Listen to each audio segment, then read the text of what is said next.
Today's episode is brought to you by Forvis Mazars. SoundCartel.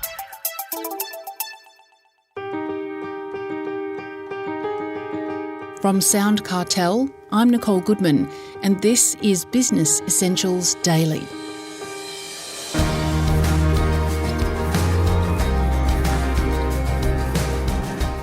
The late American scientist Roy Amara is best known for Amara's Law, which describes technology's impact. He famously said, "We tend to overestimate the effect of a technology in the short run and underestimate the effect in the long run." Brad Kasell is the principal strategy technologist at data experience platform Domo, and he believes that Amara's adage is just as relevant to the breakthrough of artificial intelligence today. The hype around AI has driven businesses to adopt it without fully understanding its capabilities and limitations, leading to issues around data quality and accountability. And confusion abounds because almost everything now seems to have AI embedded in it. Brad explains what he means to Chris Ashmore. Every software vendor and every product and, everything from your fridge and washing machine to your enterprise tools, everything has AI, apparently. And I think it's a mix. It's a mixture of traditional data tools. A lot of the traditional data and analytics tools are now just rebranded AI. And also there are some new capabilities, things like ChatGPT, which a lot of people are just casually aware of. And that provides a very specific example of how AI is used to analyze kind of unstructured data and so forth. So I think, to answer your question, it is on everyone's lips. I think it's confused. I think it applies to almost everything. And I think that's one of the challenges is we need to figure out not so much do we have AI, but I think the question should be almost is what business tools do we actually need or what are we trying to solve and why can't we do it today? I'll give you an example that I really like. A couple of years ago, I was involved at the Australian Open tennis. And the company, the way they do it is tennis is not a sport. It's a media business.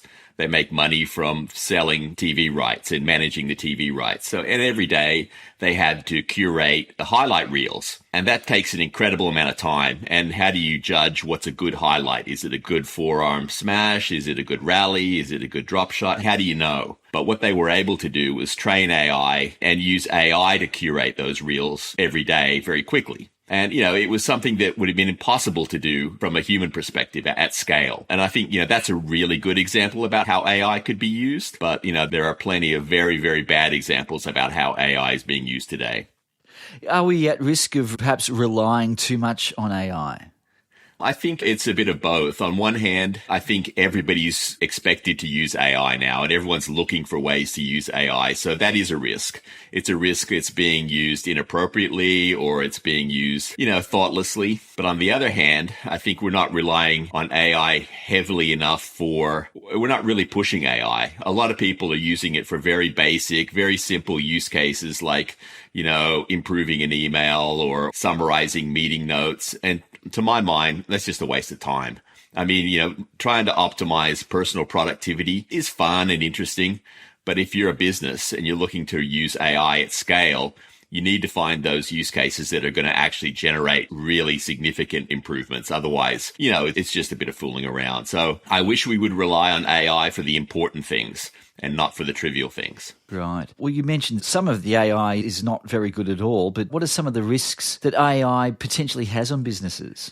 Yeah, I think there's a few different ones. And one which I kind of alluded to a minute ago is you've got everyone wanting to use AI because it's cool.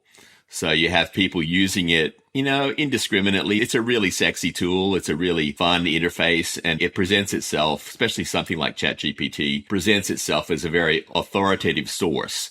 So if I'm a casual business user, I can go to ChatGPT and it will give me the answer. And that feels great. I've done my job faster, easier. It's wonderful. But I think the risk there is no one's checking if that answer is right. It feels right, and that's good enough. And off you go. And, that might be enough for most circumstances, something that's kind of right. But I think the risk is that no one's actually checking, what information Gen AI in particular is giving you. So I think, that's kind of a risk. The other risk is more fundamental, which is around the data and around the information itself. A lot of times in the past, and I come from a long history of kind of traditional data, traditional analytics, where you had very highly structured, very highly kind of managed data. And, there was a lot of effort put into making sure that was correct and data quality. Gen AI these days focuses on unstructured data. It's analyzing language and text and images. And oftentimes that data reveals a lot of hidden biases or some gaps that you didn't know were there. So I think the risk there is companies start using data from a different quality lens, and there's some deficiencies there that they didn't realize before. So I think there's risks in the data. And then finally, I think the more fundamental risk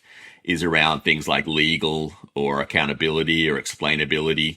Most businesses that I know, the accountability still rolls up to like a CEO or someone. If you're using AI and you make some fundamental errors or a big mistake, at the end of the day, no one can say, well, it was the tool's fault. It rolls up to people. And I think in the next couple of years, there's going to be some significant test cases and mostly legal test cases where, decisions get challenged, people get sued, and, accountability gets driven home at some level. Well, I suppose on the positive side of things, how can companies use AI effectively? It's a great question because I think the lesson to be learned is it's the same lesson that we've always had. You might remember a couple of years ago, everything was mobile first. Everyone had to have mobile applications. And then before that, it was big data, or it was web, or it was online. Every technology trend comes through. And I think the way to use it effectively is not to be too worried about implementing AI. Everybody's saying, well, we've got to just implement AI. What they need to be thinking is, how can we improve supply chain efficiency?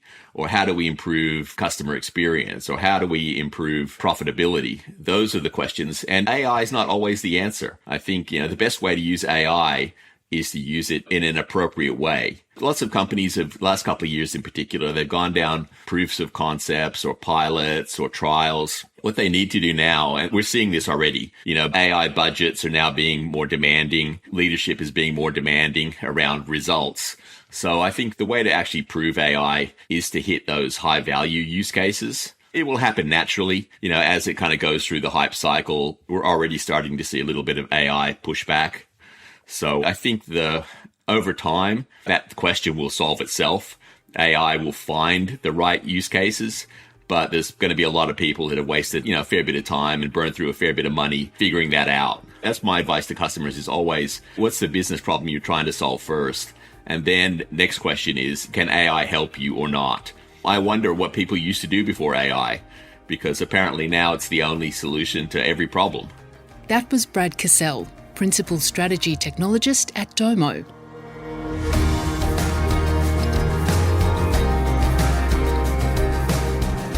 This episode of Business Essentials Daily is produced by the team at SoundCartel.